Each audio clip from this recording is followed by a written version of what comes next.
संतप्त मानस शांत हो, जिनके गुणों के गान में वर्धमान महान जिन विचरे हमारे ध्यान।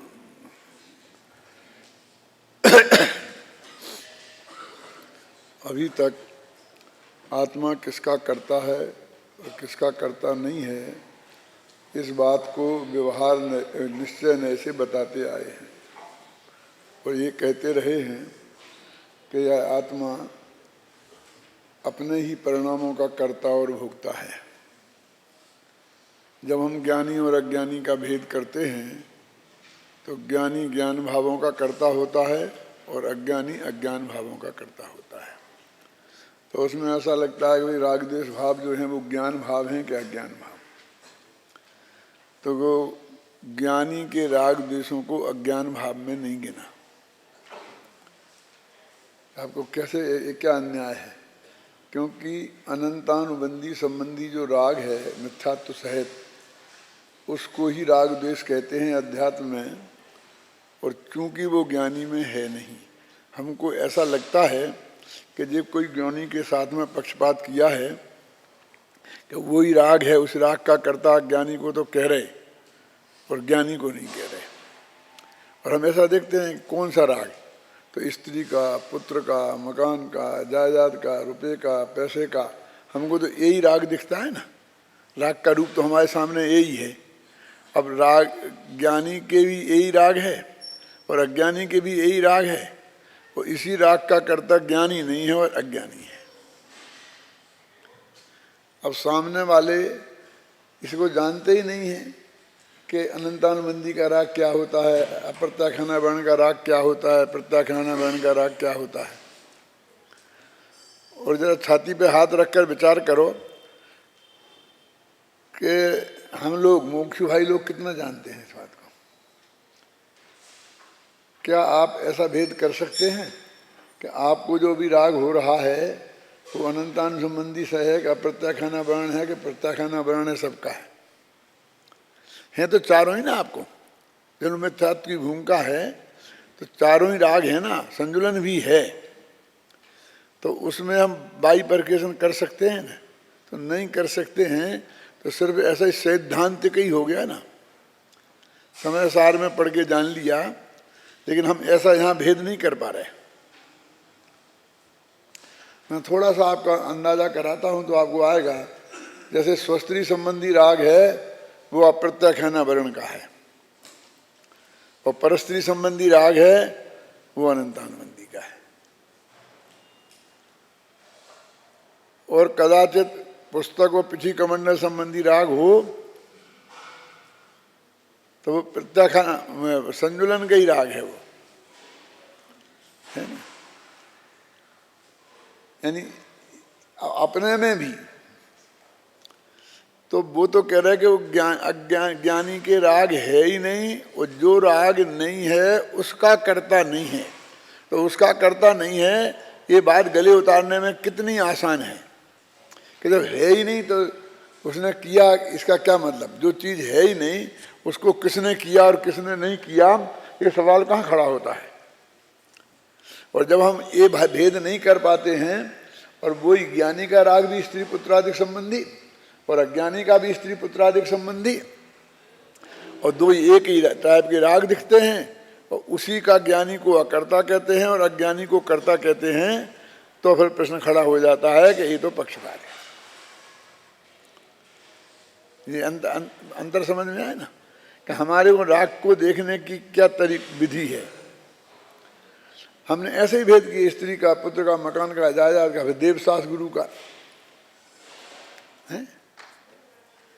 अभी देखिए, मुनिराजों को अपने शिष्य के प्रति और गुरु के प्रति राग है ना, और स्त्री पुत्र आदि के प्रति नहीं है। तो हमारा भी, हमारा शिष्यों के प्रति और गुरु के प्रति जो राग है वो कौन सा राग है?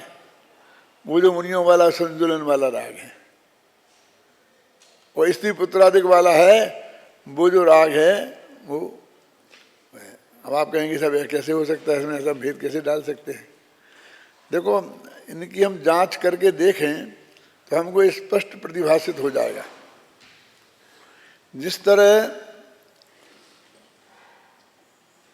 हम स्त्री पुत्रादिक के पीछे जान की बाजी लगा देते हैं, क्या ऐसे हम अपने विद्यार्थियों के पीछे लगा देते हैं? बोलो, कहने साहब कह हम तो लगाते हैं, हमसे नहीं कह सकते आप। अरे कैसे? मैं पूछता हूँ कि अभी आपका बेटा बीमार हो जाए और उसको 10 लाख रुपए इलाज के लिए ज़रूरत पड़े, तो आप बिना किसी से पूछे जिस तरह से चुपचाप जाके करा लेंगे। यदि एक आपका विद्यार्थी हो जाए तो उसी तरह से कहेंगे? हम कहते हैं, सब लोगों से कहते हैं, अपील करेंगे, मुख्य भाइयों से कहेंगे कि जब तक तुम कहोगे जोड़ोगे, जब तक तो डॉक्टर ऑपरेशन के लिए थोड़ी रुका रहेगा। क्यों? अब अंतर समझ में आ गया कि नहीं? कि ऐसा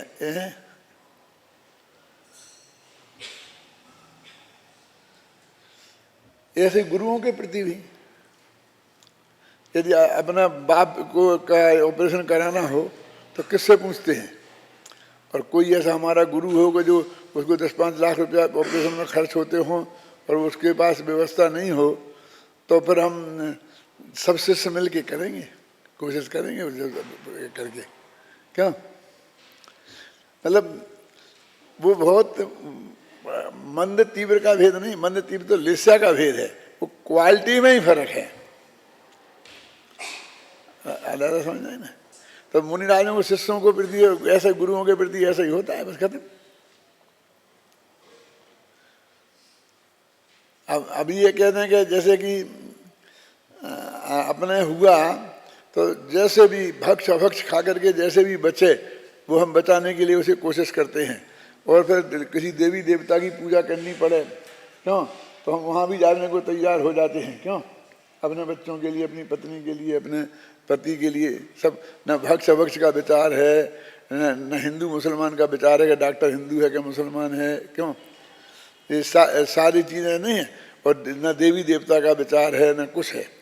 और ऐसा हम अपने शिष्य और गुरु के लिए ऐसा करें, वो तो क्या है, यदि ज़्यादा तबीयत खराब है तो वो कहें समाधि ले लो, गुरुजी कह देंगे 1 मिनट में समाधि ले लो। कि नहीं साहब वो तो ऑपरेशन करने से ठीक हो सकते हैं, तो मुनि अवस्था में ऑपरेशन हो सकता है कि नहीं? मुनि अवस्था में होता है, क्या करना है? ये शरीर गली देह को रखने से फायदा क्या है? ये छूटेगी तो इससे बढ़िया मिलेगी। अरे मुनियों को यदि ये देह छूटने से इससे बढ़िया नहीं मिले तो फिर मुनि धर्म काहे के लिए है? लौकिक, वो तो उसको तो अलौकिक लाभ ही होता है। क्यों? और करुणा योग हमें गारंटी देता है कि चौथे गुणस्थान के ऊपर किसी को नरक और त्रंज गति का तो बंद होता ही नहीं है, तो मनुष्य देव गति का ही बंद होगा ना। यानी ऐसा नहीं है कि हमारे तो अनंतानुबंधी राग है, इनके अप्रत्याख्यान है, इनके प्रत्याख्यान है, ऐसा नहीं है। जिसके चारों हैं वो चारों हैं, जिसके 3 हैं उसके तीनों हैं, जिसके 2 हैं उसके 2 ही हैं। मेरा तर्क समझ में आएगा नहीं आया? अब मुनियों को स्त्री पुत्रादिक का राग नहीं, राग स्त्री पुत्रादिक का थोड़ी होता, राग तो अपने आत्मा का होता है, आत्मा की पर्याय है ना। वो किसके प्रति है इससे क्या फर्क पड़ता है? उसकी जाति क्या है? जाति माने मंदता तीव्रता नहीं, जाति माने वो अनंतानुबंधी का है, क्या प्रत्याखाना वर्ण का है, क्या प्रत्याखाना वर्ण का है, क्या संजुलन का है। तो इसलिए वो कहते हैं यदि हम ज्ञानी अज्ञानी का भेद करेंगे तो हम कहेंगे ज्ञानी ज्ञान भाव का करता है और अज्ञानी अज्ञान भाव का करता है। तो कहते ज्ञानी अज्ञानी तो उस राग का करता है और अज्ञानी ज्ञान भाव का करता माने कि उसको जो जानने वाला ज्ञान है उसका करता है।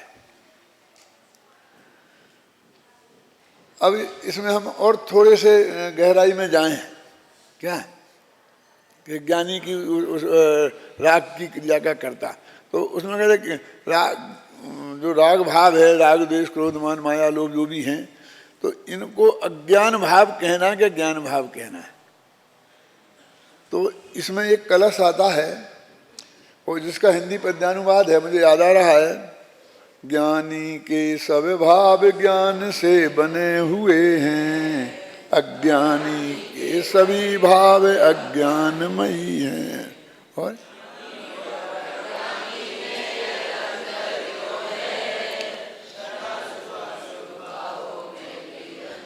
ये तो प्रश्न हुआ ना, ये तो प्रश्न हुआ ना कि ज्ञानी के सब भाव ज्ञान से बने हुए हैं, अज्ञानी के सभी भाव अज्ञानमयी हैं। लेकिन एक ज्ञानी अज्ञानी में अंतर क्यों है? और इसका उत्तर का छंद बोलो अब इसके आगे का क्या? संस्कृत में ना ज्ञान ज्ञान निर्वृत्त एवं, ज्ञानी के सब भाव ज्ञान से ही बने हुए हैं। माने ज्ञानी के सब भाव वो ज्ञान से बने हुए हैं, माने उसका राग भी ज्ञान से बना हुआ है।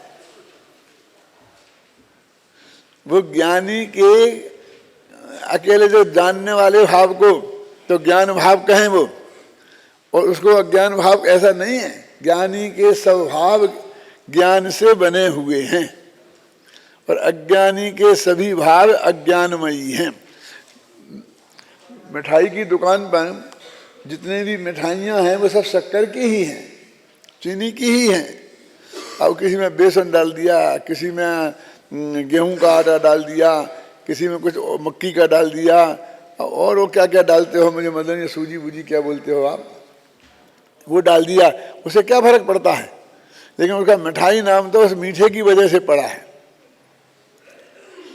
और चीज़ें आप चाहती बदल दो, ख्याल में है ना। यदि उसमें घी की मुख्यता होती तो मिठाई नहीं बोलते उसे, जो घी का स्वाद है उसके आधार पर उसका नाम रखा जाता। मीठे के नाम पर उसका नाम रखा गया ना, उसको हमने मिठाई नाम दिया है ना। इसलिए ज्ञानी के सब भाव ज्ञान से बने हुए हैं।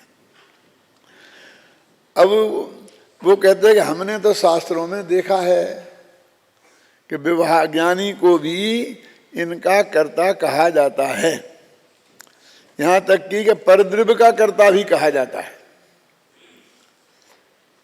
तो ये जो 84 और 85वीं गाथा है, अब इसकी चर्चा करते हैं। वो कहते हैं अथ व्यवहारम दर्शयति अथेनम दूषयति। ये दो छोटे छोटे वाक्य हैं कि अब व्यवहार को दिखाते हैं और अब उसको दोष देते हैं। यदि हम इन दोनों गाथाओं को जो ने इकट्ठी करी है ना और अलग अलग करें तो क्या करेंगे? क्यों शांतिलाल जी सोचो, ये गाथाएं अलग अलग रखना है हमें तो क्या करेंगे? तो पहली गाथा का हेडिंग है अथ व्यवहारम दर्शयति और दूसरी गाथा का हेडिंग है अथैनम दूषयति।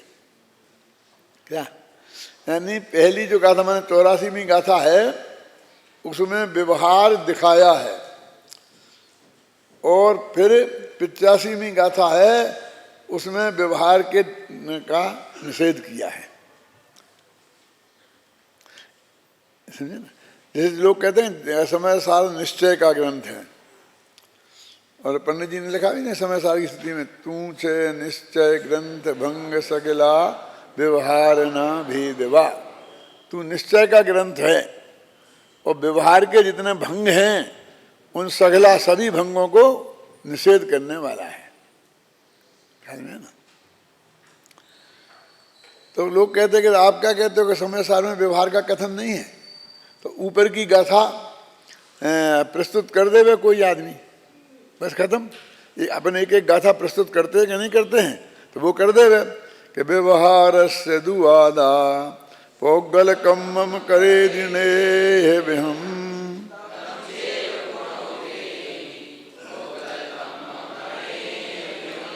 अनेक विद पुद्गल कर्म को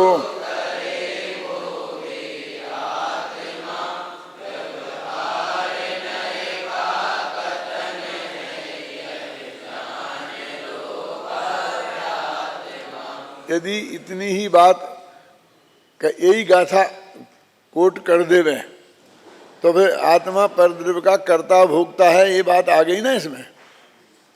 और दूसरी बात अकेली ऊपर की ही पंक्ति करे तो उसमें ये भी नहीं रहेगा व्यवहार न का कथन है। क्यों? कि साहब समय सार की पंक्ति है कि इसमें लिखा है कि अनेक विध पुद्गल कर्म को करे भोगे आत्मा है। अनेक प्रकार के पुद्गल कर्मों को आत्मा करता और भोगता है, ये समय सार में लिखा है। तो भाई साहब फिर इसे निश्चय का ग्रंथ क्यों कहते हैं? तो कहते व्यवहार का वर्णन तो है, लेकिन व्यवहार का निषेध करने के लिए व्यवहार का वर्णन है।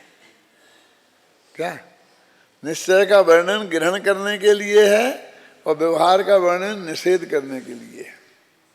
देखो विचार करो, रामायण में किसका वर्णन है? राम कहानी में किसका वर्णन है? तुमने तो पढ़ी तो होगी ना, तुम्हारे कोर्स में भी है ना। तो किसका वर्णन है? साहब ये क्या कोई पूछने की बात है? आखिर हम शास्त्री होने वाले हैं, पंडित हैं, और हमसे ऐसा प्रश्न पूछते हो? तो पद्म पुराण पढ़ के देखो आप, रविशरणाचार्य का और किसी का भी, तो यदि वो 600 पेज का होगा, 650 पेज का है, तो 400 पेजों में रावण का वर्णन है पहले, और शुरू में है वो, और बाद में राम की शुरू होती है। आपने पढ़ी और परीक्षा भी दे ली होगी और अच्छे नंबरों से पास भी हो गए होंगे, लेकिन जब राम पैदा हुए तब रावण की उम्र क्या थी बता? उम्र में बड़े कौन थे? ये तो पक्की बात होगी ना, कितना फर्क था? अरे राम के बाप ने दादा से भी बड़ी उम्र थी उनकी, पढ़ना पद्म पुराण में। जब दशरथ को राज दिया था ना, और किसी ने बता दिया कि दशरथ के पुत्र से और जानकी की पुत्री के निमित्त से रावण की मृत्यु होगी, तो उन्होंने उनके मरवाने की व्यवस्था की। तो ये राज में पुतला बना करके बैठ के वो भाग गए थे जंगलों में, और फिर उन पुतलों को मार के और वहाँ खबर कर दी गई कि वो तो मर गए और इस तरह से बचे थे। तब भी वो चक्रवर्ती सम्राट था, जब ये पैदा नहीं हुए थे तब वो चक्रवर्ती था, अर्ध चक्रवर्ती मतलब।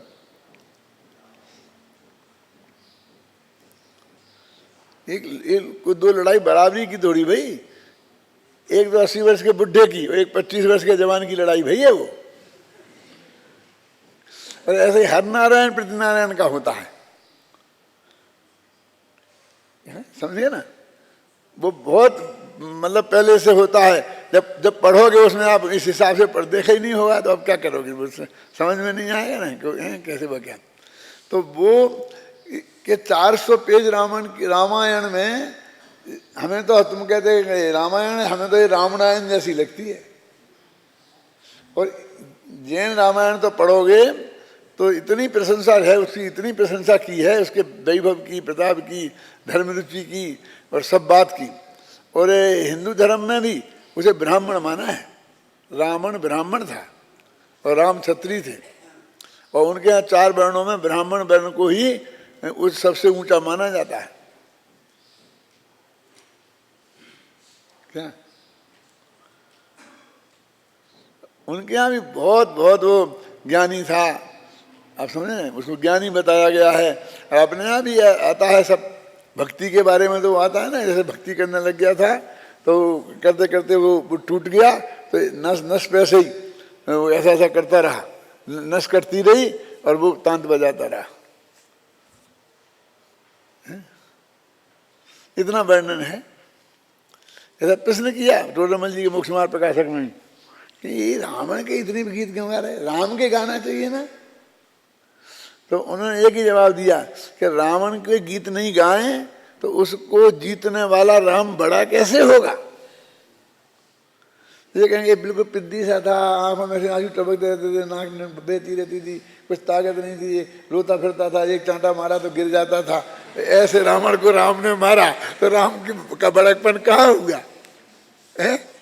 जिसने इंद्र को भी जीत लिया था, अग्निदेवता जिसके यहाँ और रोटी बनाने का काम करते थे, वायु देवता जिसके यहाँ बुहारी लगाते थे, जल देवता पानी भरने का काम करते थे। ये पढ़ा का नहीं पढ़ा? हिंदू धर्म में भी लिखा है और जैन धर्म में भी लिखा है। जैन धर्म में क्या है कि ये विद्याधरों में एक इंद्र नाम का राजा था, और उसने अपना नाम इंद्र इसलिए रखा था कि उसने अपने जो नगर की सारे देश की व्यवस्था बिल्कुल स्वर्गों जैसी की थी, और उसके सब नाम भी यही रखे थे, पार्षद हैं, लोकपाल हैं, अनीक हैं, प्रकीर्णक हैं, होते ना 10 प्रकार के हैं। वो खुद सौधर्मेंद्र इंद्र, और वो सारी उनकी व्यवस्था वो थी इंद्र। तो इंद्र नाम का राजा था, वो बहुत प्रतापी था। तो पहले उसके बहुत गीत गाए, और फिर ऐसे इंद्र नाम के राजा को रावण लंका से लड़ाई करते करते और फिर हिमालय के वहां तक गया कि तो सारा हिंदुस्तान को उल्लंघन करके फिर इंद्र राजा से लड़ाई हुई, तो उसने इंद्र राजा को जीत लिया। तो सारे उसके जो है ना, उसके बाद ये अग्नि कुमार हैं, ये वायु कुमार हैं, उन्हें सब ऐसे ही बनाए थे, अपने जो रखे थे ना। और वो जो सफाई की व्यवस्था करते थे हैं, वो उनको वायु कुमार नाम रखा था। जो पानी की व्यवस्था करते थे उनका नाम वरुण है, तो वो नाम रखा था जल के देवता। तो वो लोग आगे सब रावण के अधीन हो गए। तो रावण भी अच्छे आदमी थे ना वो, तो रावण के यहाँ उनको वही काम मिल गया। जब कोई राजा कहीं काम करता है तो अच्छे आदमियों को फिर वो ले लेता है ना, तो वही यहाँ काम करने लग गया। उसमें क्या फर्क पड़ जाए? उसमें आश्चर्य कौन सी है? तो वो कहते हैं व्यवहार नए को खड़ा ही नहीं करें तो निश्चय नए की महानता कैसे आएगी? अखाड़े में जब 2 पहलवान लड़ते हैं तो 10 दफे जे इसको पटके, 10 दफे वो इसको पटके, क्यों? और अंत तक ऐसी पोजीशन हो जाए कि हर आदमी का दिल कांपने लग जाए कि कौन जीतेगा और कौन नहीं जीतेगा। कोई एक आदमी निर्णय नहीं कर सके, ऐसी कांटे की टक्कर हो। और फिर जब एक जीतता है तो उस जीत का आनंद अलग है। क्या एक वोट से जीते, क्यों? और उन्हें कि 10 लाख वोट से जीते, क्या मतलब है? वो है ही नहीं, सामने था ही नहीं खड़े रहने लायक, क्यों? वो अखाड़े में गिरते ही उसने ऐसा धक्का दिया, वो आड़ा हो गया, तो उसका कुश्ती को कोई देखेगा? क्यों? टीवी पे देगा उस कुश्ती को? तो वो बराबरी के दिखना चाहिए ना, मेरे कहने का मतलब। तो व्यवहार नए को भी जुर्मानी में बराबर बराबरी का पहलवान है, और फिर उसमें से नए का निषेध किया है। तो वो चूंकि अंत में दिग्विजय राम की बताई है, इसलिए उस किताब का नाम रामायण है। उसमें राम के अलावा किसी का वर्णन है ही नहीं, राम के शत्रुओं का वर्णन है ही नहीं, क्यों? ऐसा अर्थ नहीं है उसका। तो समय सार को निश्चय का ग्रंथ इसलिए कहा है कि अंत में उसे उपादेय बताया है, बस खत्म। उसके विरोधी का वर्णन है ही नहीं। और विरोधी कहाँ है? व्यवहार ने तो निश्चय का प्रतिपादक है ना, वो तो उसके प्रतिपादन में उसका सहयोग करता है। आया ना समझ ना? इसलिए ऊपर की गाथा में व्यवहार ने दिखाया और नीचे की गाथा में उसका निषेध किया। देखो अपन ने पढ़ी थी ना गाथा ऊपर की, अपुद्गल कर्म को करे भोगे, जगत में यदि आत्मा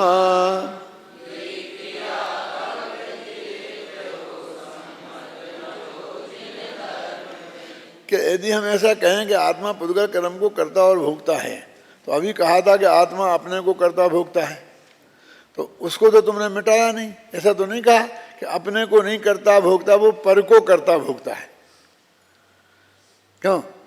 तो फिर अब 2 काम करेगा, अपना भी करे और पर का भी करे।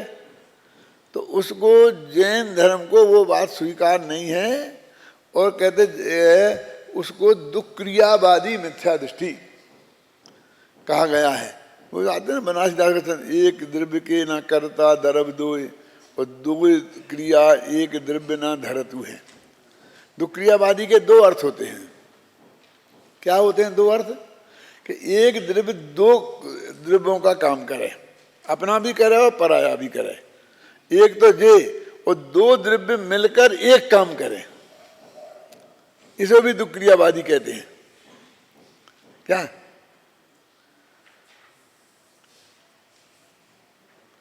उसमें दो द्रव्य मिलकर एक क्रिया को न दो द्रव्य नहीं करते और एक द्रव्य दो क्रियाएं नहीं करता।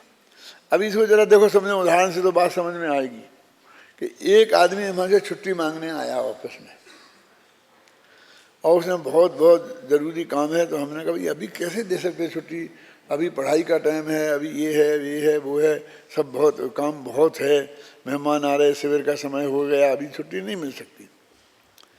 तो उसका जो साथ में काम करते हैं ना, तो कभी कभी वो सिफारिश करने आते हैं कि साहब उसे दे दो, बहुत ज़रूरी काम है, उसको ऐसा है, उसको ऐसा है, ऐसा है, ऐसा। कैसी बात करता है, तुम दे दे, अभी शिविर आया, लोग आ रहे हैं, मेहमान आ रहे हैं, कैसे दे सकते हैं? कौन करेगा उसका काम? ऐसे अपन निकलता ना मुँह से कि साहब उसका काम भी मैं निपटा दूंगा,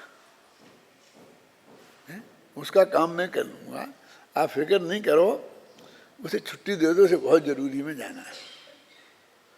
कि तुम उसका काम कर लेगा? क्या कर लूँगा, तेरा कौन करेगा? क्यों? कि मैं अपना भी कर लूँगा और उसका भी कर लूँगा। अच्छा अच्छा, तुम दोनों काम कर सकता है? कि हाँ मैं कर सकता हूँ। तो उसे परमानेंट ही छुट्टी दिए देते हैं। हमें तो पता ही नहीं था कि जो काम एक आदमी कर सकता है, हमने उसके लिए दो आदमी रख छोड़े हैं। ये तो डबल मुफ्त का खर्चा है, समझ में आया ना?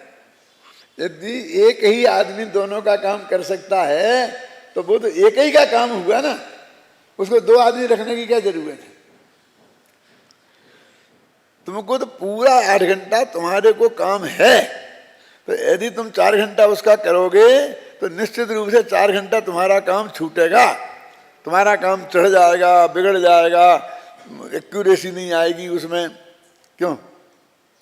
हमको बेवकूफ़ समझते हो कि हमने एक काम के आदमी के लिए दो दो आदमी रख छोड़े हैं? तो वो कहते एक द्रव्य दूसरे द्रव्य का कर्ता कैसे हो सकता है? क्योंकि दूसरे द्रव्य काम करने जाएगा तो अपना काम कौन करेगा? यदि जीव पुद्गल का काम करने जाएगा तो जीव का काम कौन करेगा? कि वो अपना भी कर लेगा और पुद्गल का कर लेगा? कि नहीं, इसको हम दुक्रियावादी कहते हैं। और जो जैन धर्म में वो दुक्रियावाद स्वीकृत नहीं है। सब अपना अपना काम करें, यही सही है। कि वैसे तो 12 मासी तो सब अपना अपना करते ही हैं, लेकिन छुट्टियों में तो आप जानते हैं ये जो रेलवे है, प्लेन चलते हैं, अब इनमें जैसे अपने संडे की छुट्टी होती है तो अपने पढ़ाई तो बंद कर दी, एक दिन की छुट्टी कर दी, और अध्यापकों की छुट्टी हो गई, विद्यार्थियों की छुट्टी हो गई। अब रेल तो बंद होती नहीं ना, प्लेन भी बंद नहीं होते हैं, अस्पताल भी बंद नहीं होती है। कुछ ऐसी सेवाएं हैं कि जो 24 घंटा चलती हैं, तो वहाँ पर मानते हैं आप, जैसे अपन को 7 दिन में 1 दिन की छुट्टी देते हैं, तो वहाँ इतना स्टॉप रखना पड़ता है। वो रेलवे के जो बाबू होते हैं, यदि 4 बाबुओं की जरूरत है तो 5 बाबू रखे जाते हैं, और एक का काम यही है कि जो छुट्टी पे गया उसकी ड्यूटी करना, जो छुट्टी पे गया उसका काम संभालना। नहीं तो वहाँ टिकट कौन बेचेगा? कि इंजन अपना इंजन चला देगा और दूसरी गाड़ी के पंजाब मेल का इंजन चला देगा, और क्यों उसका भी चला देगा। वो तो उसमें आदमी तो चाहिए ना, उस दिन गाड़ी तो जाएगी ना। तो आपको लोक में भी लग गया ना कि एक आदमी अपना और दूसरे का काम नहीं कर सकता है? इसका मतलब ये है कि यदि वो आदमी उस दिन नहीं होगा तो उस दिन दूसरे आदमी को होना पड़ेगा उसी क्वालिटी का, जो उस गाड़ी को चला के ले जा सके। हमारे स्कूलों में मालूम क्या होता है, मैं गवर्नमेंट स्कूल में भी पढ़ाया है ना मैंने, तो वहाँ क्या होता है कि भाई सब ये अध्यापक, अंग्रेजी के अध्यापक गए छुट्टी पे, तो अब वो क्लास खाली पड़ी है, तो ये समस्या, ये पढ़ाई तो होगी ही नहीं। लेकिन वो लड़के यहाँ वहाँ घूमते हैं, ऊधम करते हैं, कुछ ना कुछ करते हैं। तो कहते संस्कृत के गुरु जी को बैठा दो, तो फिर अंग्रेजी तो पढ़ाएंगे नहीं। तो वो तो जैसे गायों को बरेदिया कोई घेरता है ना, ऐसा घेर के रखेंगे, 1 घंटे उसको इंगेज करके रखेंगे ना। क्या वो वास्तव में नहीं हुआ? वो तो जब यदि वो इंग्लिश का मास्टर जाता है और इंग्लिश पढ़ाना जरूरी है, तो उसी की योग्यता का दूसरा इंग्लिश का अध्यापक, वो पहला वाला समझा जाए, इतना पाठ हो गया है, इतनी गाथा तक चल गई है, इसके आगे दूसरी गाथा भी यहाँ से चलेगी, और वो उसी को पढ़ाए उसी स्तर से, तब वास्तव में उसका काम किया कहलाएगा।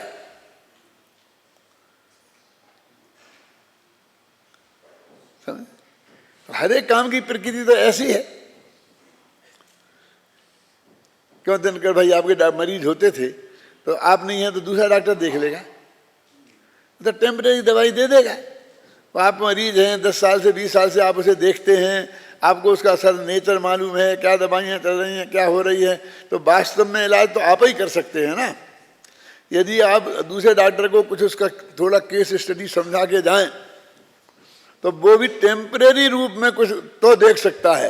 यदि कुछ बता के नहीं जाएं, तो वो कहेगा मैं कुछ नहीं भैया, तुम तो गड़बड़ हो गई तो कुछ नहीं, तुम जो कह रहे डॉक्टर साहब वो दवाई ले लो। कि साहब मैं बंद कर दूँ वो दवाई? कि मैं बंद नहीं कर सकता। हाथ खड़े कर देते कि नहीं कर देते? तो वास्तव में एक देव दूसरे देव का काम कैसे कर सकता है? तो पुद्गल जीव का काम कर देगा, तो जीव का काम तो जानना देखना है, तो पुद्गल जानेगा देखेगा? क्यों? क्या करेगा? कैसे कर देगा? और वो कहते हैं कि जो काम करता है उसको उस रूप परिणमित होना पड़ता है। जैसे मिट्टी ने घड़ा बनाया, तो मिट्टी को घड़ा बनना पड़ा। तो यदि जीव अजीब का काम करेगा, तो उसे अजीब बनना पड़ेगा। अजीब तुम गच्छेज, ऐसा कहा मैं, तुम अजीब पने को प्राप्त हो जाएगा। और गुरुदेव इसके लिए कैसे समझा देते मालूम? कि भैंस का स्वामी बनेगा तो पाड़ा बनना पड़ेगा। क्योंकि भैंस का स्वामी तो पाड़ा होता है, तो आदमी नहीं रह सकता है।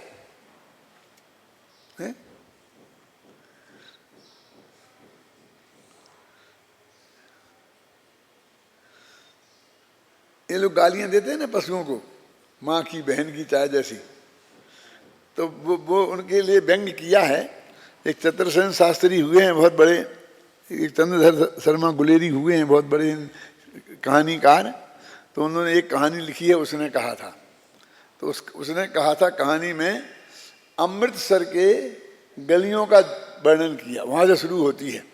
तो अमृतसर के जो रोड हैं उनका क्या हालत थी, तो उस रोड की हालत वर्णन करते हुए उसने कहा तांगे चलते थे, तो तांगे वाले तांगे को घोड़े को मारते जाते, और फिर रास्ते में होता है आप हॉर्न बजाते हो ना, कोई यात्री हो तो फिर वो चिल्लाते जाते थे।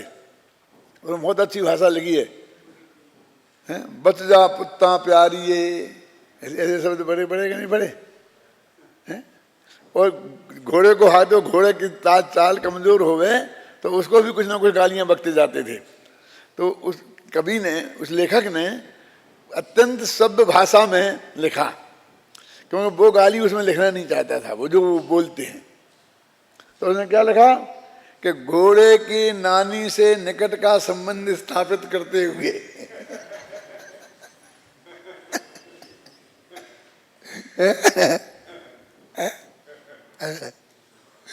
मानो से माँ बहन की गाली देता था ना वो तो उसको ये भाषा लिखी। देखो ये तो स्टडी करने का तरीका है, हमने पढ़ी होगी कम से कम 60 साल पहले वो कहानी है। तो उसका ये वाक्य कि घोड़े की नानी से निकट का संबंध स्थापित करते हुए बच जा पुत्ता प्यारिया, पुत्ता प्यारिया, यदि तू अपने पुत्रों को प्यारी है तो मेरे तांगे के नीचे क्यों आती है? बच जा, बच जा पुत्ता प्यारिये, ख्याल में है ना। तो उसने आदमी ने वो अमृतसर की गलियों में वो तांगे वालों को ऐसा बोलता हुआ सुना होगा। क्यों? और उसके चित्त को उसने इतना अधिक प्रभावित किया होगा कि उसको जब लिखने का भाव आया तो उसने उस चीज को अपनी उस कहानी में लिखा। और मालूम हिंदी साहित्य की आज तक वो सर्वश्रेष्ठ कहानी मानी जाती है, उसने कहा था। उस लेखक ने सिर्फ 3 कहानियां लिखी हैं। हाँ, जयपुर कह रहा है, चंद्रधर गुलेरी शर्मा, 3 कहानियां लिखी हैं। एक सुखी जीवन है, काफी लंबी 70-80 पेज की, लेकिन वो इतनी प्रभावित नहीं कर पाई जितनी प्रभावित ये उसने कहा था ने किया। और ये सुखी जीवन में मालूम क्या है कि एक लेखक ने सुखी जीवन नामक किताब लिखी कि आप कैसे सुखी रह सकते हो। आपको अपने जीवन को सुखी बनाना है ना, तो कैसे बना सकते हो। तो उसने तरकीबें बताई थी सुखी जीवन की किताब में, सुखी जीवन बिताने की तरकीबें बताई थी। और उसका जीवन इतना दुखी था वो सुखी जीवन किताब के लेखक क्या कि दुखी जीवन का वर्णन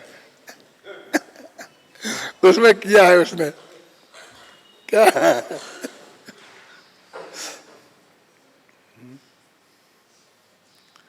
उसने कहा था, मैं भी ऐसा ही है, उसने कहा था कि कहानी का नाम है, ये नाम आप ऐसा सुन सकते हैं। अब मैं लंबाऊंगा नहीं, उसने तो कई पेजों में लिखी उस बात को। और आप 3 दफे हम लोगों ने पढ़ी उस जमाने में, तो हमारी समझ में नहीं आई कि कहानी का नाम उसने कहा था कहाँ से लिखा, क्यों लिखा। लेकिन अभी मैं अब बताता हूँ मैं कि वो एक लड़का और लड़की दोनों दही की दुकान पे दही लेने जाया करते थे, और वहाँ एक दूसरे को से थोड़े वो आकर्षित हो गए थे, प्रेम हो गया था थोड़ा सा उन्हें, है ना। वो पूछते थे तेरी शादी होगी कि तेरी होगी कि नहीं होगी, ऐसी कुछ ना कुछ ऐसी बातें थोड़ी बहुत होती थी। फिर बाद में उस लड़की की शादी बहुत बड़े ऑफिसर से हो गई, उससे नहीं हुई। और वो आदमी भी मिलिट्री में चला गया, वो मिलिट्री का ऑफिसर था जिससे शादी हुई। और वो आदमी भी मिलिट्री में गया, और उसी उसके साहब के नीचे वो उसकी ड्यूटी थी।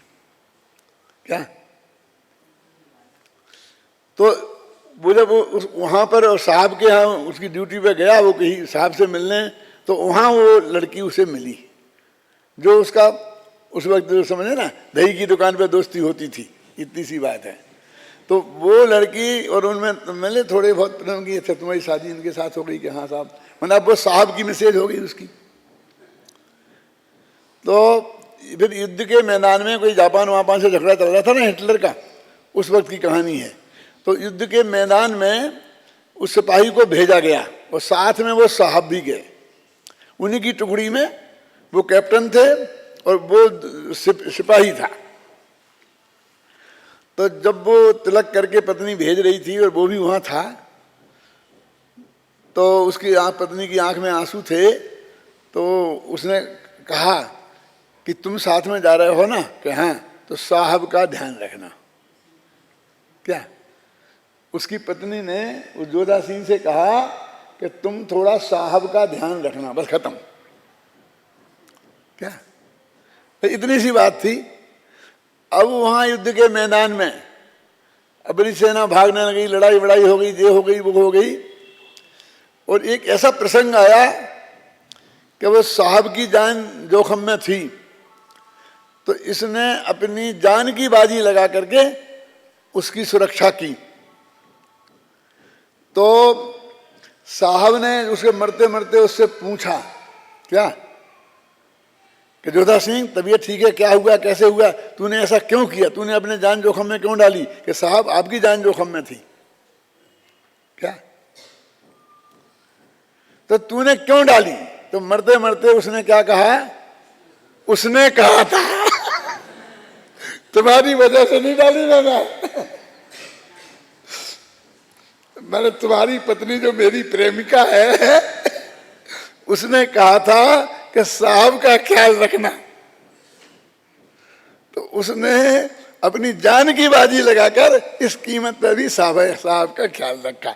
अब एक कहानी थी, अब वो उसमें आता बस मरते मरते वो उसने कहा था, तो समझ में नहीं आता एक क्या, वो पूरी कहानी में पता ही नहीं लगता कि उसने कहा था क्या है। और तो सर्वांगीण विवेचन है कहानी के तत्वों पे कैसा, तो उसमें बहुत बढ़िया बढ़िया बातें हैं। लेकिन मैंने आपको एक बात कही सूक्ष्म निरीक्षण की, तो वो इसलिए कि कितनी सूक्ष्म निरीक्षण थी कि एक तांगे वाले का वर्णन किया तो उसमें जान डाल दी, एक सैनिक का वर्णन किया तो उसमें जान डाल दी, एक हलवाई की दुकान का वर्णन किया तो उसमें जान डाल दी। जो चीज लिखी वो ऐसी जिंदा हो गई, ऐसी ऐसी लगी, आप समझे ना, ऐसा हो, ऐसा नहीं कि ही करके लिख दी, चाहे जो दो शब्द चाहे कुछ भी बोल दिया। जहां उसने कलम चलाई वहां उसे जीवंत हो गई, वो चीज खड़ी हो गई। तो कहते असलियत में कोई आदमी अपना काम एक्यूरेसी से करना चाहे तो वो दूसरे का काम कर ही नहीं सकता। क्यों? यदि कर सकता है तो अपना काम ढंग से नहीं कर सकता। मैं एक बात कहता हूं, मेरे से बहुत से लोग आते हैं और ये कहते हैं कि साहब अपने प्रवचन के बाद में थोड़ी आप ये बात कह देना, ये सूचना कह देना, ये कह देना, ये कह देना, ऐसे लोग आ करके बताते हैं। तो मैं तुम कह देना ना, ये स्पीकर बगल में रखा है ना, आप बोल देना। अरे साहब वो आप बोलते हो ना तो उसका फर्क पड़ता है, हमारे बोलने से कौन सुनता है।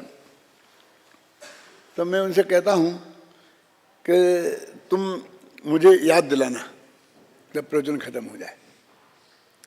कह इतनी सी बात याद दिला, पर्चे पर लिख के दे देता हूँ। नहीं पर्चे तो लिख के ठीक किया, लेकिन याद दिलाना।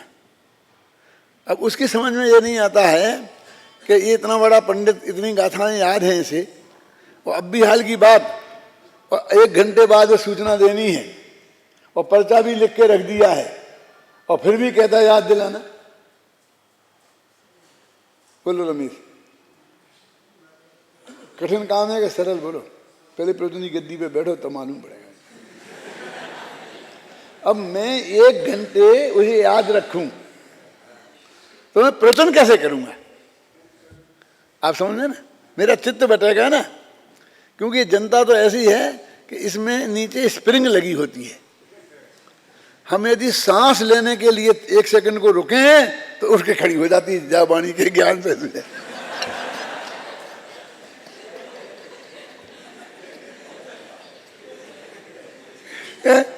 हम जरा प्रवचन खत्म करके ऐसे सुस्ताएंगे तब तक तुझे आगे ऊपर जाएगी, सूचना नहीं दे सकते हम। क्यों?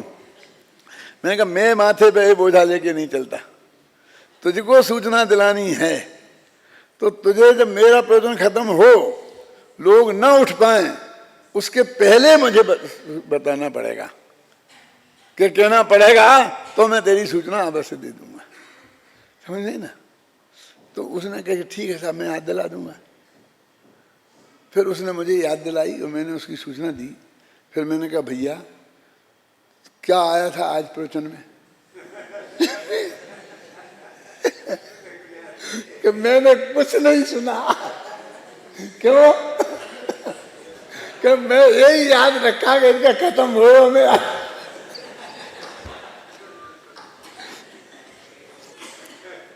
अब समझ में आई ना, 2 काम एक साथ नहीं हो सकते।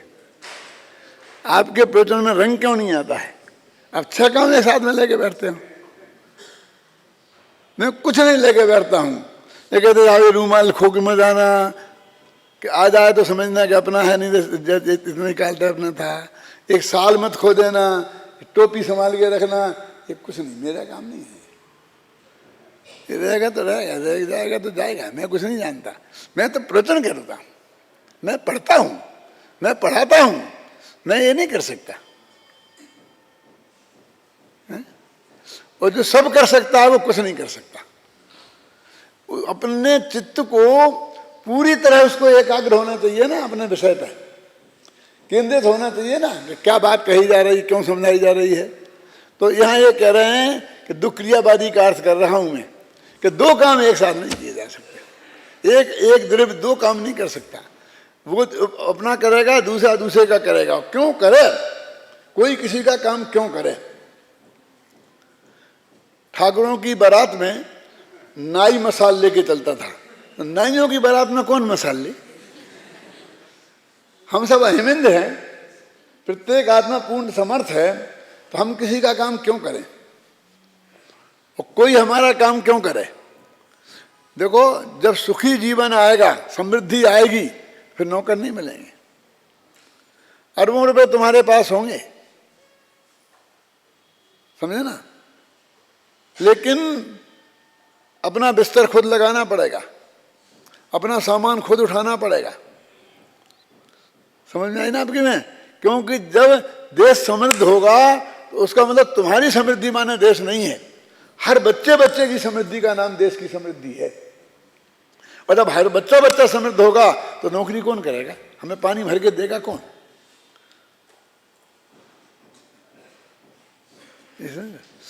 थोड़े बहुत नौकर मिलते हैं जब तक, वो जहां वो समझ लो उतना, वहां पर उतनी आजादी नहीं है, उतनी समृद्धि नहीं है, उतनी समृद्धि की कमी है।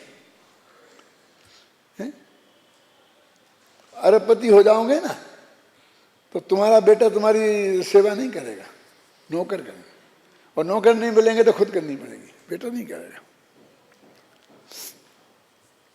मैंने एक नाम नहीं लेना चाहता हूँ, मेरे बम्बई में कई ऐसे मित्र हैं कि उनके एक एक बड़े बड़े फ्लैट हैं, एक एक में 6-6 बेडरूम हैं, और बस एक मियाँ बीबी रहते हैं, बस खत्म।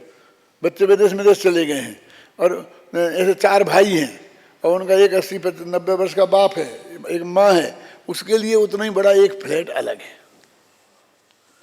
कोई अपने फ्लैट में रखने तैयार नहीं है उसे, वो उसी फ्लैट में मरते। यदि इतने समृद्ध नहीं होते तो वो फ्लैट खरीद के नहीं दे पाते, तो कम से कम अपने फ्लैट में तो रख लेते।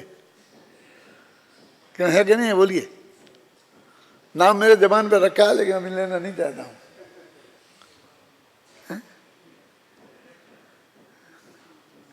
ये हालत है। वो क्यों, बेटा करोड़पति का बेटा है, वो लेटर साफ करेगा, वो तुम्हें 1 गिलास पानी उठा के देगा, वो खुद ही पानी उठा के नहीं पीता है, वो क्या करेगा कि साहब इनको समय पे दवा देना, सुबह दोपहर शाम को आपकी ड्यूटी है।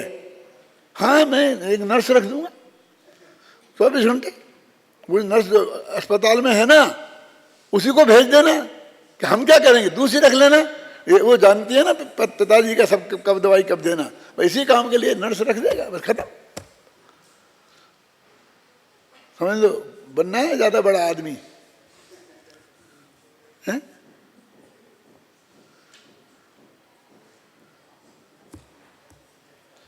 साहू अशोक कुमार जी गए थे इलाज कराने क्लीवलैंड हार्ट का ऑपरेशन कराने, और वहीं मर गए। उनकी पत्नी साथ नहीं गई थी,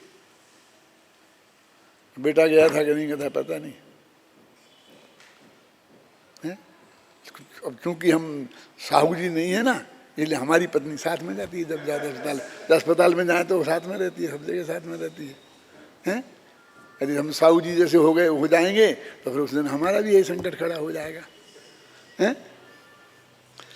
इसलिए कहते कोई द्रव्य में एक द्रव्यत्व नाम का गुण है, और उसका काम 24 घंटा परिणमन करना है। तो वो कह रहे हैं 2 बातें, कि वो जो द्रव्यत्व गुण है, तो हमारे परिणमन को तुम करोगे तो द्रव्यत्व गुण क्या करेगा, तो उसको काम बताओ, वो बेकार हो जाएगा। ख्याल में आई ना आपकी में। और तुम्हारा हम काम करें, तुम्हारा द्रव्यत्व गुण क्या करेगा, और हमारा द्रव्यत्व गुण तुम्हारा काम करेगा, तो हमारे काम कौन करेगा। वो बहुत बड़ी अव्यवस्था है, उसको जैन दर्शन में दुख क्रियावाद कहते हैं। देखा, व्यवहार नय का यह मत है कि आत्मा अनेक प्रकार के पुद्गल कर्मों को करता है और उन्हीं अनेक प्रकार के पुद्गल कर्मों को भोगता है। यदि आत्मा पुद्गल कर्म को करे और उसी को भोगे तो वह आत्मा अपनी और पुद्गल कर्म की 2 क्रियाओं से अभिन्न ठहरे, जो कि जिनेन्द्र देव को सहमत नहीं है, क्योंकि जो जिसका कर्ता होता है वो उससे अभिन्न होता है। उक्त गाथाओं का भाव आचार्य अमृतचंद्र आत्मख्याति में इस प्रकार व्यक्त करते हैं। यद्यपि अंतर में व्यापक भाव के से मिट्टी ही घड़े को करती है और भावक भाव से मिट्टी ही घड़े को भोगती है। देखो अब व्यवहार से क्या कहेंगे, कुमार ने घड़ा बनाया और जिसने उस घड़े का उपयोग करके ठंडा पानी पिया ना, उसने भोगा। भोग करने वाला अलग और भोगने वाला अलग। इसी में लिखा है, तथापि बाह्य में व्यापक भाव से घड़े की उत्पत्ति में अनुकूल ऐसे व्यापार को करता हुआ कुमार घड़े का करता है और घड़े के पानी के उपयोग से तृप्ति को भावक भाव से अनुभव करता हुआ वही कुमार घड़े का भोगता है। ये तो भाग्य की बात है कि उन्होंने उसी कुमार को उस घड़े का पानी पिला दिया, नहीं वो पानी पीने वाला दूसरा भी हो सकता था, समझ गए ना, है ना? ऐसा लोक में अनादि से रूढ़ व्यवहार है। गाथा में तो सिर्फ इतना लिखा था व्यवहार है। अमृतचंद्र को संतोष नहीं हुआ तो लोग तो इसको सही ठीक समझ लेंगे, व्यवहार है वो तो निभानी चाहिए कि अनादि से ऐसी रूढ़ी चली आ रही, अनादि से रूढ़ व्यवहार है, ख्याल में है ना? उसको और हल्का किया है? जैसे अपने कहते रोजाना उठ के आए और बच्चे ने अपने पैर पड़े तो अरे भैया आपने बहुत अच्छे बच्चों को ट्रेनिंग दी है, सुबह आकर के आपके पैर पड़ते हैं, हमारे बच्चे तो हमें नमस्ते तक नहीं करते हैं। तो कहते कि हमारे तो 7 पीढ़ियों से चला आ रहा है, धोख दूं क्यों, बस हमारी वो चल रही है बस पीढ़ी। तो अनादि का रूढ़ व्यवहार, वो विनय से कुछ मतलब नहीं है। ये बच्चे बहुत अच्छे हैं, बहुत विनयशील हैं, आज्ञाकारी हैं, सेवा भावी हैं, ऐसा मत समझना। आपको कैसे पता? अभी लाओ ये वो पैर पड़ने लगा ना कि भैया इधर आना, 1 गिलास पानी लाना, ए पापा मुझे जल्दी जाना है, इतना नौकर है, पानी उनसे नहीं ले सकता तो क्यों? बस पैर ठीक करा चला, बस पैर पड़ने दो, बस मुझे जाना है। तो मालूम पड़ जाएगा कि वो व्यवहार, वो कितने विनयशील हैं वो बच्चे, इसका पता तब चल जाएगा। वो तो एक ड्यूटी, उसमें क्या दम है। हमने एकदम ऐसे ट्रेंड हो गए और बस सुबह से शाम तक वैसी क्रिया निभा दी, उससे उसका कोई कुछ अर्थ नहीं होता है। अपने यहाँ भारतीय परंपरा है ना, कहीं पत्नी है, पति को नमस्कार करती है, ये करती है, वो करती है, जो भी अपनी हैं, और टीवी पे देखो, फिल्मों में देखो, और नाटक की स्टेज पे देखो, कितनी विनयशील, कितनी सेवा भावी दिखती हैं कि नहीं है? कहीं दुनिया में ऐसी पत्नियाँ वहाँ कितनी मीठी मीठी बोलती हैं, ऐसी मीठी कोई बोलती हैं? झल्ला के नहीं बोले तो पत्नी नहीं, वहाँ बोलती हैं नहीं, बहुत अच्छा बोलती हैं दूसरों से। उसी वक्त दूसरा कोई आ जाता, हाँ इतनी मीठी, एकदम जबान मीठी हो जाएगी, आइए आइए आइए, ऐसा करके बन गया या घर का आदि हो वही सेठ नहीं बनता 1 मिनट में। क्यों? तो ये अनादि रूढ़ व्यवहार का अर्थ कर रहा हूँ। मैंने बिल्कुल एक टेक्निक हो गई है, उसके हिसाब से वो कह दिया है, उसमें कोई दम नहीं है।